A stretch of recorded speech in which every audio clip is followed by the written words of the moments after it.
मसाजोगचे सरपंच संतोष देशमुख यांच्या हत्येला 34 दिवस पूर्ण होत आहेत आणि आज दिवसभरात जर बघितलं तर धनंजय देशमुख यांचं जे आंदोलन झालं त्यामुळे राज्यात एकच खळबळ उडाली होती।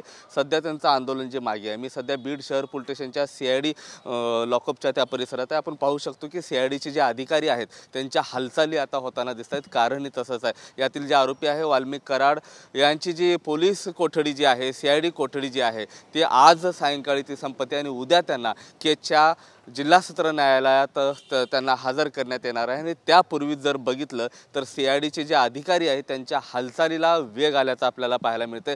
आंदोलन जे मसाजोगमध्ये सुरू झालं होतं त्यामुळे त्या परिसरामध्ये जो तणावाचं वातावरण आहे हे पाहायला मिळालं। मात्र उद्या वाल्मिक कराड यांना याच केजच्या परिसरात घेऊन जात असताना जर पाहिलं गेलं तर सुरक्षेचा जो प्रश्न आहे तो मुद्द्यावर येणार आहे, ऐरणीवर येणार आहे। आणि त्यामुळेच ज्या हालचाली आहेत ते वेग आलेले आहेत। आणि हे बीड शहर पोलीस स्टेशन आहे आणि याच्या आतमध्ये सीआयडीची पोलीस कोठडी आहे आणि याच कोठडीमध्ये वाल्मिक कराड जे आहे त्यांना या ठिकाणी ठेवण्यात आलेला आहे। आजचा त्यांच्या कोठडीचा आजची रात्र जी आहे ती शेवटची रात्र वाल्मिक कराडांची आहे। कारण वाल्मिक कराड गेल्या 14 दिवसापासून या कोठडीमध्ये जे आहे ते आहेत आणि तिथं त्यांची चौकशी झालेली आहे। आता उद्या साधारणतः सकाळी 11 वाजता वाल्मिक कराड यांना याच पोलीस स्टेशनमधून केजच्या जिल्हा सत्र न्यायालयाकडे घेऊन जातील। आता जाताना मात्र त्यांची सुरक्षाचा जो प्रश्न जो ऐरणीवर आलाय त्या पद्धतीने आता पोलीस अधीक्षक असतील, सीआयडीचं पथक असेल आणि एसआयटी असेल, हे मोठी संख्याबळ जे आहे सुरक्षेचा पोलिसांचा घेऊन त्या ठिकाणी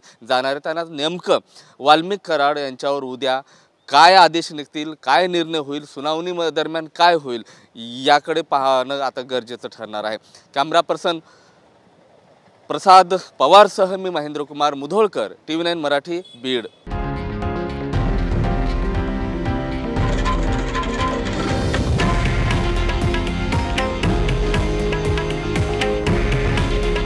हे आहे देशातील नंबर 1 न्यूज नेटवर्क आणि आपण पाहत आहात TV9 मराठी। काळजी तुमची, हित महाराष्ट्राचं।